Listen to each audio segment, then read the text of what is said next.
In a position where I had three significant decisions to be made about my future, which I didn't really have much control in. My actions beforehand had led up to what decision would be made, so I did in some respect, but I was kind of waiting on the outcome and seeing what my future was going to look like. So it affects all three decisions affect the outlook of my future for the next few years. So I noticed that naturally you start feeling stressed about that, you start feeling anxious. I'm usually really good at dealing with that now, having dealt with it throughout my life. And but I noticed that for some reason or another, I sort of felt quite ill. I felt kind of, I was sleeping a lot more than normal. I felt very demotivated. I felt very tired. I felt sort of almost like aches and pains and things like that, very strangely, and in a way that I've not really felt before. And I think it was something that it was like I was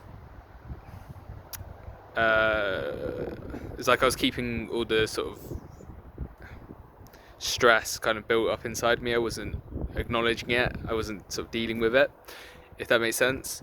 So it was almost making me ill from the inside, and it wasn't a great deal of stress, but it's even just the smallest amount can seriously affect how you perform in life and how you your sort of mood and your happiness and your mental health and things like that. So this is all going on, and all three decisions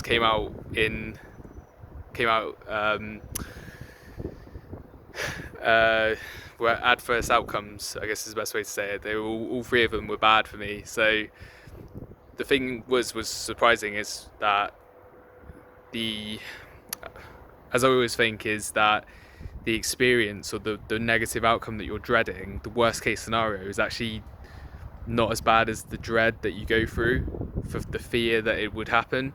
So the sort of like I say, the anxiety and the stress that you're going through because you're worried about this outcome is nowhere near, is so much worse than the actual outcome itself, because once you know what's happening, once that fear of the unknown has dissipated, and you know what exactly is going to happen, you know what you've got to do next, you know what your choices are, your path is defined instead of being ambiguous. Well, from there you can say, well, look, I've got to take a deep breath, I've got to set out a plan, I've got to get back to work, I've got to get going, just because you know what the situation is now. But I just wanted to highlight that for people to think that this could be happening for years of your life, that you could be dreading, like, oh, what if this happens, what if that. It's always the what ifs that are going on around inside your head that are defeating you. And I wrote about this, and I'll link it in my post. I wrote about this in an article I wrote about a year and a half ago now. It's called Anxiety, the Tax on Your Success. But I thought I'd sort of dealt with it, but this was like a new angle for me. It was sort of not, it was dealing with anxiety, but instead it sort of affected me in a different way that was new. Sort of maybe like my lack of acknowledgement that I was feeling that way meant that I sort of pushed it to one side mentally, and maybe that sort of affected me in a different way. But I feel a million times better now that I know the outcome, and I know how everything's about as bad as I thought it'd ever be, which gives me a lot of relief, and I actually feel much happier, as you can probably tell as I'm shooting this video. So I'm not, because I have a plan now, I know what I'm doing, whereas the ambiguity was the scary part. That's basically what I'm saying.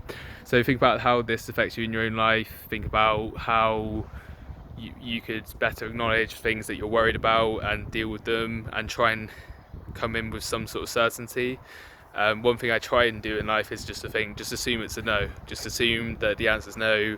What you're going to do about it then?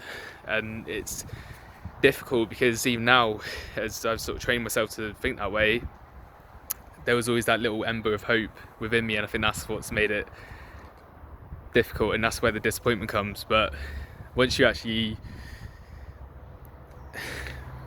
experience the no, and in this case it was 3 in quick succession, you know where to go from there. You know, right, that's how my life's going to look for the next few years, so you've just got to take it from there. So yeah, try and assume it's a no, try and plan out as if it is a no, and then a yes is a bonus, but you're not left in a difficult position because you already planned ahead, and the disappointment is minimised. But I'm still working on that.